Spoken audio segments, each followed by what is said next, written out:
कौमी असम्बली के 6 और 7 सूबाई हलकों में आज सियासी दंगल सजेगा। 13 हलकों में ज़िमनी इलेक्शन होगा। कौमी असम्बली के हलका 18, 96, 104, 129, 143 और 185 में इलेक्शन। सूबाई असम्बली के हलका पीपी 98, 115, 116 में ज़िमनी इलेक्शन है। पीपी 73, 87, 203 और 269 में भी वोटर्स हक़ राय दही इस्तेमाल करेंगे।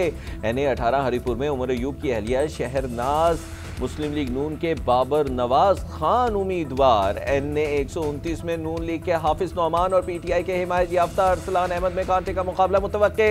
NA 96 में तलाल चौधरी के भाई बिलाल चौधरी उम्मीदवार तो नवाब शेर वसेर आज़ाद हैसियत में उम्मीदवार हैं।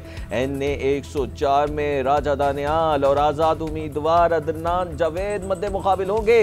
PP 116 में राना सनाउल्लाह के दामाद राना अहमद शहरियार का मुकाबला आज़ाद उम्मीदवार असगर अली कैसर से होगा।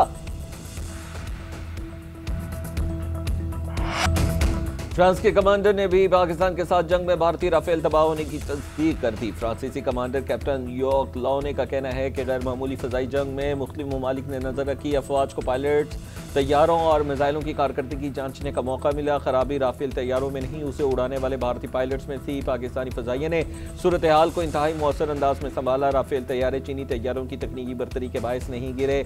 पाकिस्तान के मजबूत दिफा और मौसर हिकमत अमली ने उन्हें नाकाम बनाया। पाक भारत फजाई जंग का तजिया आलमी तवज्जो का मरकज। माहिरीन के मुताबिक ये एक नया मौका था जिसमें पायलट्स लड़ाका तैयारों और एयर टू एयर मिसाइलों की कारकर्दगी को हकीकी जंगी माहौल पर परखा गया। भारतीय मीडिया ने मोदी सरकार की खुशामद में अपनी नाअहली का मलबा अमरीका पर डाल दिया। अर्नाब गोस्वामी ने कहा कि अमरीका ने जहाज़ के इंजन की फरामी में ताख़ीर की। तेजस के इंजन अमरीकी जनरल इलेक्ट्रिक के बनाए हुए हैं। अमरीकी हुकूमत ने अगली जनरेशन के इंजन की डिलीवरी में सुस्ती की। जनरल बख्शी भी पीछे ना रहे, सिंदूर 2 का शोशा छोड़ दिया। बोले मालूम नहीं कब सिंदूर 2 दोबारा भड़क उठे, हमें इंजन 2 साल पहले ही मिल जाना चाहिए थे। दूसरी जानिब दुबई एयर शो में भारतीय लड़ाका तैयारा गिरने पर भारतीय अवाम का शदीद रद्द-ए-अमल। भारतीय एयर चीफ अमरप्रीत सिंह को ओहदे से फौरी हटाने का मुतालबा कर दिया। भारतीय एयर चीफ के गैर संजीदा रवैये पर अवाम ने गुस्से का इजहार किया। भारतीय अवाम ने सोशल मीडिया प्लेटफॉर्म एक्स पर कहा, तेजस की तबाही पूरी दुनिया के सामने हमारे लिए एक बहुत बड़ी तौहीन है। फजाइये की सरबराह का पेशा वराना नज़्म ज़ब्त के बजाय बॉलीवुड अंदाज के बयानात का यही नतीजा निकलता है। अमरीकी कांग्रेस की रिपोर्ट ने भी पाकिस्तान को कामयाब करार दिया। इसके बाद मोदी को भी इस्तीफा दे देना चाहिए।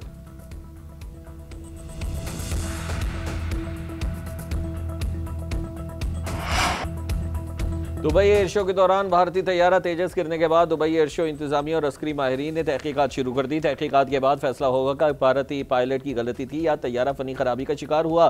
ज़राए के मुताबिक फ्लाइंग रूल्स की खिलाफवर्जी के इम्कान की भी तहकीक की जाएंगी। दुबई एयर शो के मुंतजमीन का कहना है कि एयर शो में फ़ज़ाई करतब की 300 फीट बुलंदी लाजमी थी। एयर इंक्वायरी की जाएगी कि कहीं भारतीय तैयारा 300 फीट की कम अज़ कम ऊंचाई से नीचे तो नहीं आया।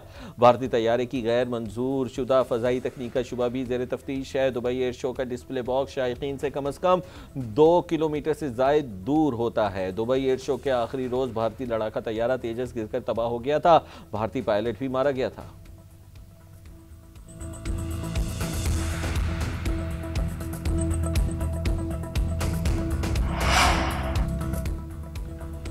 रेलवे की जमीन के मामलात में पब्लिक प्राइवेट शराकतदारी मॉडल अपनाया जाए।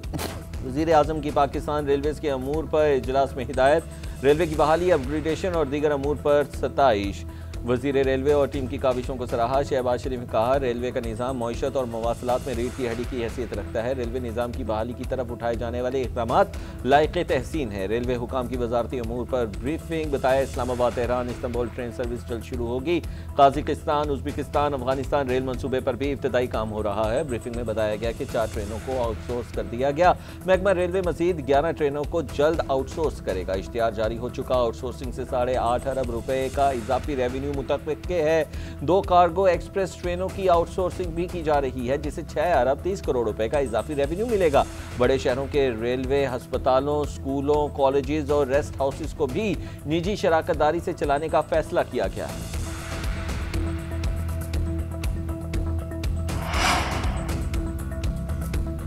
अमन की खातिर वफाक का साथ देंगे, अमन ओमान पर कोई समझौता नहीं करेंगे, दहशतगर्दी के खात्मे के सिवा कोई ऑप्शन नहीं है। वज़ीर आला KP सुहेल अफरीदी कहते हैं नेशनल सिक्योरिटी के किसी इजलास में जाने से इनकार नहीं किया। गंदम से मुतालिक मीटिंग पर कहा था कि नया आया हूँ, NFC की मीटिंग में शिरकत करूंगा। नजरसानी के लिए जामे नेशनल एक्शन प्लान बनाना चाहिए। हमारे पास वसाइल की कमी है, बुलेट प्रूफ गाड़ियों के हसूल में बहुत वक्त लग रहा है। विफाक वाजिबात दे तो पुलिस समेत तमाम शुबों में मजीद बेहतरी ला सकते हैं। हर मसले का हल मुज़ाकरात में ही है। सूबे को एतमाद में लेकर मसला हल हो सकता है तो हल करना चाहिए। बानी PTI की रिहाई के लिए किसी से राबता नहीं।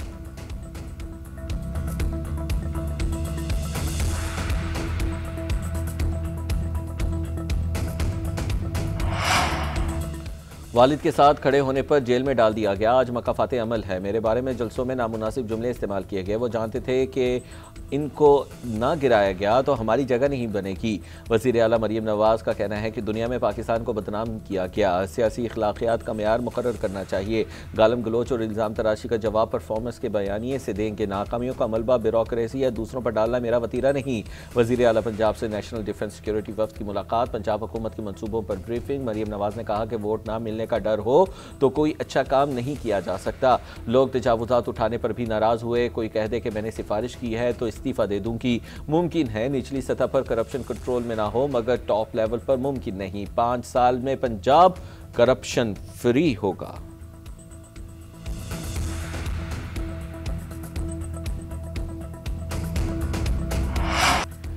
27वीं आईनी तरमीम को मुकम्मल तौर पर मुस्तरद करते हैं। मौजूदा निज़ाम इंसाफ पर मबनी नहीं है। सदर समेत किसी के लिए इस्तिस्ना नहीं होना चाहिए। अब सरदारों, वडेरों और ब्यूरोक्रेसी का निज़ाम नहीं चलेगा। अमीर जमात इस्लामी हाफिज़ नईमुर रहमान का बदल दो निज़ाम इज्तिमा से खिताब। कहा मरीम नवाज़ अपनी काबिलियत से नहीं, वालिद और ख़ानदान की वजह से सियासत में हैं। कोई फॉर्म 47 के ज़रिए कब्जा करेगा तो मुज़ाहिमत करेंगे। दाएँ बाएँ ATMs हों तो निज़ाम कैसे बदल सकता है।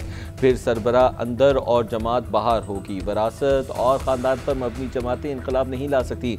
पुरअमन तरीके से निज़ाम की तब्दीली का शऊर बेदार करेंगे।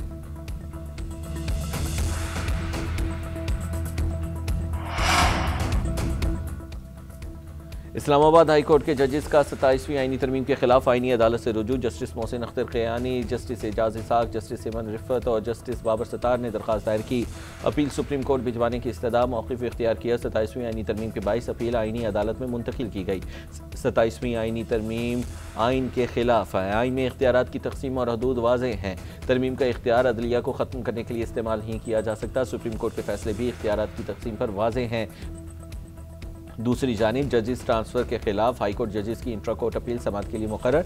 6 रुकनी बेंच 24 नवंबर को समाअत करेगा। सुप्रीम कोर्ट के 5 रुकनी बेंच ने जजेस का तबादला दुरुस्त करार दिया था। 5 जजेस ने अपील दायर कर रखी है।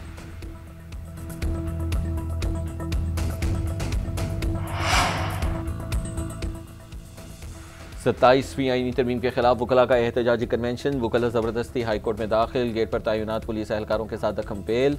सिंध हाई कोर्ट के बाहर भी वकला की हंगामा आराई, पुलिस एहलकारों को बाहर निकाल दिया। पुलिस ने वकला को अंदर जाने से रोका था। वकला को कन्वेंशन करने की इजाज़त नहीं थी। सिंध हाई कोर्ट के दाखिली रास्तों पर सिक्योरिटी के सख्त इंतजाम। दाखिली रास्तों पर police commandos and anti right force के एहलकार तैनात किए गए।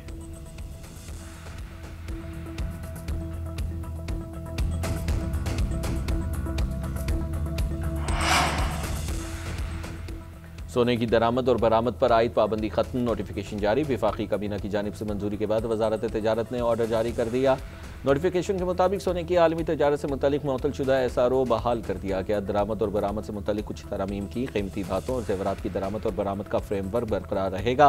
फ्रेमवर्क शफाफियत और खुदकार निज़ाम बेहतरी के साथ जारी रहेगा। रवां साल मई में सोने की एक्सपोर्ट और इम्पोर्ट पर पाबंदी आयद की गई थी। वजारत तजारत ने 6 मई 2025 को सोने की तजारत मुनज़्ज़म करने वाला SRO 60 रोज़ के लिए मुअत्तल किया था।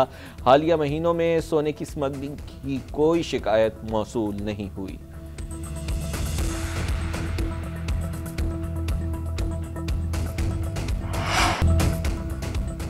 पाकिस्तान की तारीख का बदतरीन करप्शन स्कैंडल सामने आया। IMF ने 5300 अरब रुपए की करप्शन जाहिर की। हुकूमत ने 3 माह रिपोर्ट दबाए रखी। IMF के दबाव पर रिपोर्ट जारी की गई। तहरीक तहफ़्फ़ुज़ आइन पाकिस्तान के रहनुमाओं की प्रेस कॉन्फ्रेंस। ज़ुबैर उमर बोले बैरूनी सरमायाकारी नहीं आ रही, चीनी और गंदम स्कैंडल सामने है। जबकि 27वीं आईनी तरमीम मुल्क को मजीद नुकसान पहुँचाएगी। तैमूर सलीम झगड़ा ने कहा, रिपोर्ट जारी करने में ताख़ीर क्यों की गई। IMF ने आईनी तरमीम पर भी सवालात उठाए हैं।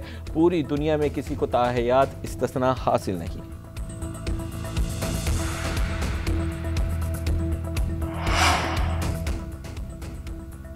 नायब वज़ीर आज़म इसहाक़ डार ब्रसल्स का दौरा मुकम्मल करके मदीना मुनव्वरा पहुँच गए। इसहाक़ डार की रोज़ा रसूल सल्लल्लाहु अलैहि वसल्लम पर हाज़री, नमाज अदा की, पाकिस्तान की तरक्की और खुशहाली के लिए खुसूसी दुआ भी मांगी।